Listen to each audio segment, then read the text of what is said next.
তো তোমাদের আবার সেই মাঠের দামও বেজে গেছে, মাঠ আজ থেকে শুরু হয়ে গেছে।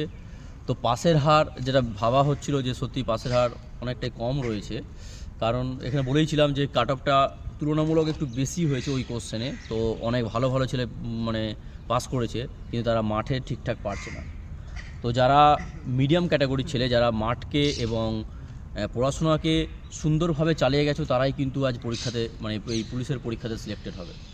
তো আর বেশি দেরি নয়, সামনেই তোমাদের মাঠ, সবার মাঠ পড়ে গেছে। মেয়েদের মাঠ প্রথমে তো স্টার্ট হয়েছে আজকে, তারপর ছেলেদের মাঠ হবে 13 তারিখ, 14 তারিখ, 15 তারিখ, 21 তারিখ পর্যন্ত। তো যার যেদিন মাঠ পড়েছে ভালো করে মনকে ধীর স্থির করো। এই সময় পায়ে হাঁটুতে কোনো চোট লাগাও না, ঠিক আছে?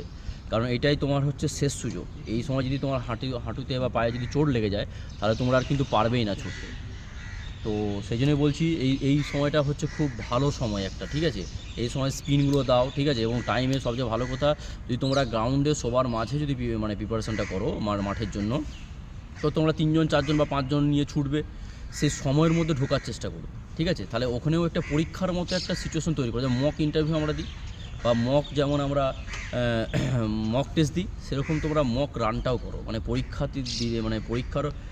দিতে যাওয়ার আগে, গ্রাউন্ডে দিতে যাওয়ার আগে তোমরা নিজেদের 4-5 জন গ্রুপ করে একটা রানিং করো, ঠিক আছে? ওই 6.5 মিনিটের মধ্যে ঢোকার চেষ্টা করো, তাহলে দেখবে পরীক্ষাতে আরও সুন্দরভাবে তোমরা করতে পারবে, ঠিক আছে? এইভাবে প্রিপারেশন করো। আর যেদিন ছুটা তোমাদের রানিং আছে, সেদিন রাতের বেলাটা, তার আগের দিন রাতের বেলাটা ভালো করে সুন্দরভাবে নিজেকে প্রিপারেশন করো, নিজেকে মানে কী বলবো, পরিষ্কার পরিচ্ছন্ন করে নিজেকে একটা সুন্দরভাবে মাইন্ড সেট করো, আমাকে ওই মাঠে পাস করতেই হবে।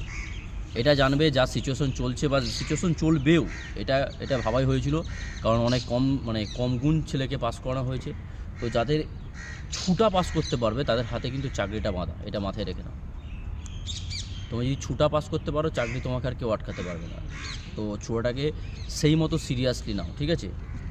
অনেক ক্যান্ডিডেট দেখবে তোমার সামনে ফেল করে যাচ্ছে, আবার অনেক সময় ভালো ক্যান্ডিডেটও দেখবে ফেল করে যাচ্ছে, হয়তো সেই সময় তার আগের দিন রাতে কোনো কন্ডিশন খারাপ ছিল। তো সেই জন্য বলছি 2-1 দিন আগে তোমরা, তাহলে একদিন আগে তোমরা মাঠ মানে যে ছুটার যে ব্যাপারটা আছে সেটা বন্ধ করে দিবে, ঠিক আছে? একদিন আগে ছুটা বন্ধ করে দিবে, ভলিনি লাগাও, কোনো অসুবিধা নেই, ঠিক আছে? ভলিনি লাগাও, জিওডল এসপি পেন কিলার খাও, কোনো অসুবিধা নেই, কিন্তু মাঠে তোমাকে পাস করতেই হবে।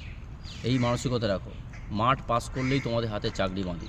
আর ইডব্লিউএসের ক্ষেত্রে তো যে যাদের ইডব্লিউএস আছে তারা তো একবার মানে সুবর্ণ সুযোগ তাদের বলা যেতে পারে। তো সেইভাবে তোমরা নিজেকে গড়ো, নিজেকে প্রিপারেশান স্টেজে নিয়ে এসেছো, মানে আর একটাই ধাপ বলতে পারো, তারপর তোমাদের আবার ইন্টারভিউ হবে।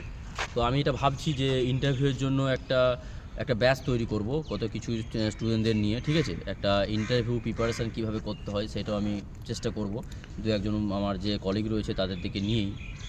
তো তোমাদের রানিংটা শেষ হোক, সেটা একটা প্ল্যানিং আছে, তোমাদের সুন্দরভাবে আমরা সেটা গাইড করব, ঠিক আছে? ইন্টারভিউগুলো। তো সেই জন্য বলছি লাস্ট সুযোগ হচ্ছে মাঠে বেরিয়ে যেতে পারলে ইন্টারভিউ কোনো ব্যাপার নয়, ইন্টারভিউ তোমরা পাস করে যাবে, ঠিক আছে? তো মাঠটাকে সিরিয়াসলি নাও। যাদের 2 নম্বর 3 নম্বর 4 নম্বর বেশি আছে, দেখবে তারাও ইন্টারভিউ হয়তো ভালো জায়গায় একটা ক্র্যাক করে যাবে এবং ভালো জায়গায় একটা পৌঁছে যাবে।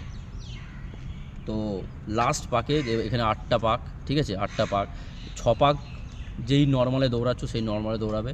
7 নম্বর এবং 8 নম্বর পাকই তোমাকে সিদ্ধান্ত নিতে হবে তুমি চাকরি পাবে না পাবে না। লাস্ট পাকেই তোমাকে সিদ্ধান্ত নিয়ে নিতে হবে, কারণ ওই লাস্ট পাকটা অনেক বেশি সময় লেগে যায়, কিন্তু তোমাকে শেষ করতে হবে খুব কম সময়ে। বাবা এবং মায়ের নাম করে, ঠাকুরের নাম করে, সত্যি কথা বলছি, আমারও এই সিচুয়েশন হয়েছিল। এই নাম করেই তোমাকে দৌড়ে পাস করতে হবে, যে আমার এইটাই শেষ সুযোগ। চোখ দিয়ে জল পড়তে পারে, পায়ে লাগতে পারে ওই মুহূর্তে, কিন্তু তোমাকে মাঠ পাস করতে হবে, এইটা তুমি ভেবে নাও। 8 পাক তোমাকে শেষ করতেই হবে, ঠিক আছে? এই মোটিভেশনাল নিয়ে পড়ো, এই মোটিভেশনাল নিয়ে ছুটোটা প্র্যাকটিস করেছো, তার এবার অগ্নি পরীক্ষা বলা যেতে পারে, ঠিক আছে? সেই অগ্নি পরীক্ষায় তোমরা পাস করো, এই আশা রাখি। ওকে, আর আমি ইন্টারভিউর জন্য আমি গাইড করব, অবশ্যই করব গাইড, আমার সেই ভিডিও আসবে, ভিডিও আমি চালু করব। ওকে, তো শেষ লড়াইটা লড়ে যাও, ইউনিফর্মের জন্য লড়াইটা করে যাও, বাবা মায়ের স্বপ্ন পূরণ করার জন্য লড়াইটা করে যাও, নিজের পছন্দের মানুষকে একটা সঠিক জায়গায় নিয়ে যাওয়ার জন্য সেই পরিশ্রম করতে থাকো।